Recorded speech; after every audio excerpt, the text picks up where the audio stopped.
17 तारीख की जो घटना है जिसमें समीर और शमशेर पे हमला हुआ, वो घटना कोई एक अचानक घटने वाला नहीं। तो हमको पता चला कि ये अटैक तो प्री प्लान ही था। धर्म संसद और शाम का हमला, इसमें ताल्लुकात क्या है ये हमको उस दिन सुबह जब ये धर्म संसद हुआ उसके बाद अगर तुरंत अरेस्ट होता तो आज समीर हमारे साथ होता, आज शमशेर हॉस्पिटल में नहीं होता। ये बहुत बड़ी बात है। तो preventive action that is very important. School college जो है ये हिंदुत्व का एक नया फ्रंटियर बन गया। तो स्कूल कॉलेज के अंदर अगर बच्चे सुरक्षित नहीं है, देखिए हमको पता चला कि कोई एक गैंग नहीं कर रहा है, 2-3 गैंग्स जो ये बजरंग दल के साथ आरएसएस के साथ जुड़े हुए दिख रहे हैं। कर्नाटक में जो कुछ हालात बन रहे हैं उस सिलसिले का एक कड़ी गदग के नरगुन ज़िले से जुड़ी हुई है। वहाँ पर समीर नामी एक शख्स का कत्ल होता है और उसी के एक दोस्त शमशेर को ज़ख्मी किया जाता है और उसका अस्पताल में अभी इलाज चल रहा है। इस मामले को और इस पूरे घटना के ताल्लुक से बात करने के लिए हमारे साथ कर्नाटका के एक कॉलेज के प्रोफेसर आकाश भट्टाचार्य हमारे साथ मौजूद हैं। वो हमें बताएंगे कि इस मामले की पूरी हकीकत क्या है और ये मामला होने से पहले वहाँ पर क्या कुछ घटना घटी थी। तो आकाश सर हमें बताइए कि वहाँ पर आपने ग्राउंड में जो फैक्ट फाइंडिंग की है उससे आपको क्या कुछ मालूम हुआ और इस घटना से जुड़ी क्या वो चीज़ें हैं जो वहाँ पर एक्शन लेने में ज़रूरी साबित होती हैं। जी, ये फैक्ट फाइंडिंग टीम जो है बहुत्व कर्नाटक के तरफ से वहाँ भेजा गया था।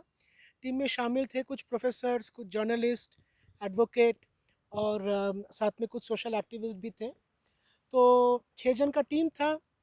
हम लोग वहाँ गए और हमको पता चला कि 17 तारीख की जो घटना है जिसमें समीर और शमशेर पे हमला हुआ, वो घटना कोई एक अचानक घटने वाला नहीं था। पहले तो 17 को जो हुआ उस दिन शाम को इन दोनों पे अटैक हुआ, जो गली में अटैक हुआ। उन लोग शाम को घर वापस जा रहे थे काम के बाद। अंधेरा था तो गली का एक तरफ ब्लॉक करके अटैक किया गया। फिर शमशेर जो है वो भागने का कोशिश किया, दूसरी तरफ से उस तरफ भी ब्लॉक था। तो हमको पता चला कि ये अटैक तो प्री प्लान ही था शायद, नहीं तो फिर इस तरह से रोड ब्लॉक करके आप अटैक नहीं करते 10-15 जन मिलके। उसके बाद हमको पता चला कि उस दिन सुबह कुछ हुई थी वहाँ पे जिस पे गौर करना बहुत ज़रूरी है। उस दिन सुबह एक छोटे पैमाने पे धर्म संसद हुआ था। तो उसका वीडियोस हमको देखने को मिला। वीडियोस में देखा गया कि उसमें 40-50 लोग होंगे, कि 30-40 लोग करीबन बैठे थे। और कुछ लीडर्स जो आइडेंटिफाई किया गया कि वो बजरंग दल के साथ जुड़े हुए हैं, आरएसएस के साथ जुड़े हुए हैं। वो बहुत ही घटिया भाषण दे रहे थे कि इंडिया हिंदूज़ के लिए है, जो मुसलमान है वो पाकिस्तान से आए हैं काम करने के लिए, लोग को ख़त्म कर दिया जाएगा, इंडिया हिंदूज़ का है। और ये सब बातें हो रही थी। तो बहुत ही मतलब उकसाने वाली बातें हो रही थी। और उसी दिन शाम को ये अटैक हुआ। तो ये जो घटना, जो धर्म संसद और शाम का हमला, इसमें ताल्लुकात क्या है ये हमको देखना पड़ेगा, हमको समझना पड़ेगा, क्योंकि आइसोलेटेड अटैक तो है नहीं। और तब आपको क्या लगता है कि शायद कुछ झगड़ा हुआ होगा, उस झगड़ा को कुछ एक दूसरा कलर दे दिया गया, हिंदू मुसलमान। तो फिर जाके हम देखा कि नहीं, ये जो हेट स्पीच हुआ, असेंबली हुआ, धर्म संसद, फिर अटैक हुआ।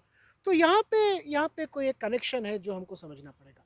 तो जैसे कि आप बता रहे हैं कि ये पूरा वाक़या जो है एक वेल प्लान्ड है।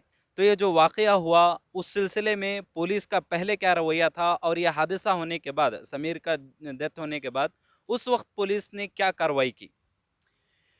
अब पुलिस के बारे में क्या बोले। देखिए, 4 जन को तो अरेस्ट किया गया इस घटना के बाद। पुलिस कह रहे हैं कि और एक जन को अरेस्ट करेंगे और 4-5 जन एब्सकॉन्डिंग है। अब पता नहीं, दूसरे पुलिस वाले कह रहे हैं कि एब्सकॉन्डिंग कोई नहीं है लेकिन हम अरेस्ट करेंगे। पर देखिए, पहला बात तो है कि 4 जन को अरेस्ट किए तो क्या हुआ? मतलब इन्वेस्टिगेशन आप इमीडिएटली करिए, इन्वेस्टिगेशन के मुताबिक आप एक्शन लीजिए, क्योंकि इस तरह की घटना पहले भी घटी है कर्नाटक में। बेलगावी में अरबाज मुल्ला पे जो अटैक हुआ था, उनका मर्डर हुआ था। उसके बाद जब प्रेशर बना, कुछ अरेस्ट हुआ, फिर मामला ठंडा पड़ गया। तो ये कोई जस्टिस देने का तरीका नहीं होता है। बट मोर इम्पोर्टेंटली कि इसके पहले क्या हुआ? वो जो असेंबली हुआ, हेट असेंबली, धर्म संसद हुआ, वो वीडियो में दिख रहा है कि पुलिस स्टेशन के बिल्कुल बगल में हो रहा है। और वीडियो में ये भी दिख रहा है कि कुछ पुलिस वाले खड़े हैं उस धर्म संसद के, अब उसमें शामिल है कि नहीं पता नहीं, पर बगल में पुलिस वाले खड़े हैं जब ये लीडर्स ये स्पीचेस दे रहे हैं, हेट स्पीच दे रहे हैं। और उन लोग ये भी कह रहे हैं, लीडर्स तो कहना नहीं चाहिए इनको, बजरंग दल के लीडर्स हैं तो अलग बात है। तो जो हेट स्पीच दे रहे थे वो कह रहे थे कि अब बजरंग दल के लोग, हम ही तो पुलिस को प्रोटेक्ट करते हैं, पुलिस तो हमारे साथ है। तो इस तरह की बातें हो रही थी और पुलिस ने कुछ बोला नहीं, पुलिस ने कुछ किया भी नहीं। और ये हमारा सख्त मानना है कि उस दिन सुबह जब ये धर्म संसद हुआ, उसके बाद अगर तुरंत अरेस्ट होता तो आज समीर हमारे साथ होते, आज शमशेर हॉस्पिटल में नहीं होता। ये बहुत बड़ी बात है। तो preventive action, that is very important. और मेरा ये भी सवाल है कि जो लोग कह रहे हैं कि हाँ देखिए पुलिस तो हमारे साथ है, पुलिस का क्या कहना है इसके बारे में? क्या सच में वो उनके साथ है? अगर नहीं है तो वो क्लैरिफाई करे, क्योंकि पुलिस की क्रेडिबिलिटी की बात है। हमारे नज़र में पुलिस की क्रेडिबिलिटी नहीं रहेगी। लेकिन इसके पहले देखिए नवंबर दिसंबर में ऐसे 6-7 घटना घटी थी। ऐसे ही कोई एक मुसलमान लड़का पे हमला हो गया बाज़ार में, फिर उसके बाद स्कूल में, कॉलेज में हमला हुआ। 100-150 लोग आके हाथ में हथियार लेके मुसलमानों को डराने के लिए आ गए। इसके बाद ये घटना जो घटी जनवरी के शुरू में, इस घटना के बाद 4 मुसलमान को अरेस्ट किया गया, ये कह के कि वो वहाँ पे लोगों को भड़का रहे थे। लेकिन जो 100-150 लोग आए थे हथियार लेके मुसलमानों को धमकाने, उन पे कोई एक्शन नहीं लिया गया। तो क्लियरली दिख रहा है कि ये लंबे समय से ये सिलसिला चल रहा है, क्योंकि अरेस्ट तुरंत होना चाहिए, कुछ घंटों के अंदर होना चाहिए। कॉलेजेस इंसिडेंट्स तो जो सिद्धेश्वर गवर्नमेंट कॉलेज है, तो वहाँ का एक लड़का जायद करके, हम मिले उनसे। तो जायद कॉलेज के फर्स्ट ईयर के स्टूडेंट हैं और उनके क्लास में वो इकलौता मुसलमान लड़का है। तो एक दिन 100-150 लड़के, उसमें से कुछ उनके सीनियर्स भी थे, एबीवीपी अखिल भारतीय विद्यार्थी परिषद के सदस्य थे, और साथ में गांव से कुछ लोग आए, वो भी उसमें से भी कुछ बजरंग दल के सदस्य थे। वो सब आके उनको क्लास के बाहर बुला के पीटने लगा। फिर जायद तुरंत भाग के प्रिंसिपल का ऑफिस के अंदर गया और अपना मामू को फ़ोन किया। एक प्रिंसिपल तो वहाँ बैठा था, प्रिंसिपल के सामने उन पे वार किया गया और प्रिंसिपल सिर्फ इतना कहता रहा कि नहीं नहीं ऐसा मत करो, उसको छोड़ दो।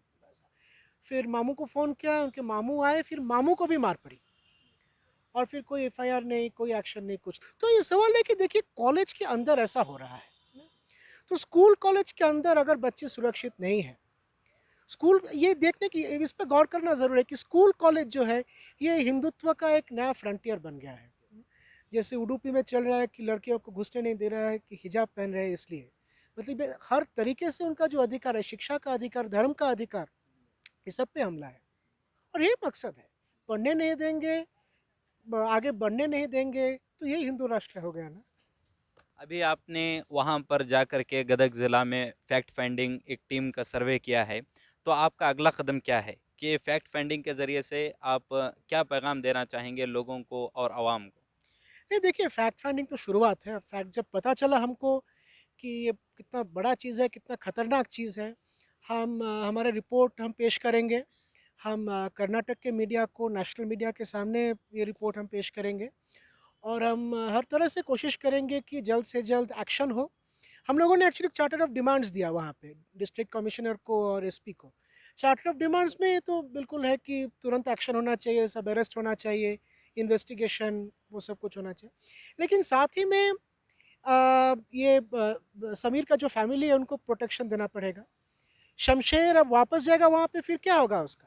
देखिए, हमको पता चला कि कोई एक गैंग नहीं कर रहा है, 2-3 गैंग्स जो ये बजरंग दल के साथ, आरएसएस के साथ जुड़े हुए दिख रहे हैं। तो वो गैंग्स इस तरह ऑपरेट कर रहे हैं। तो शमशेर वापस जाएगा वहाँ पे अपने फ़ोटो स्टूडियो में, दूसरा गैंग अटैक कर सकता है उस पर। तो शमशेर को पूरा प्रोटेक्शन, पूरा हेल्प देना पड़ेगा ताकि वो वापस जाके वहाँ पे अपना काम शुरू कर सके। पूरे फैमिलीज़ को प्रोटेक्शन देना पड़ेगा और इलाके के जो मुसलमान हैं उनको प्रोटेक्शन देना पड़ेगा। और ये तभी हो सकता है जब इनके खिलाफ स्ट्रॉन्ग एक्शन हो, तुरंत एक्शन होना चाहिए। इसके लिए हम अब पूरी तरह कोशिश करेंगे, रिपोर्ट पेश करेंगे, सियासतदारों से बात करेंगे, पुलिस से बात करेंगे, फिर गदग जाएंगे और हम एक्शन लेने में मजबूर करेंगे पुलिस को। तो ये थे आकाश भट्टाचार्य बहुतेक कर्नाटका से। इन्होंने जो गदग में फैक्ट फाइंडिंग रिपोर्ट अपनी बनाई है उसके तफसीली मालूमात हमारे साथ उन्होंने शेयर की है। अब आगे देखेंगे कि पुलिस का इस सिलसिले में क्या रवैया होता है और बीजेपी सरकार जो कर्नाटका में हुकूमत चला रही है उसका इस सिलसिले में क्या अगला कदम होगा।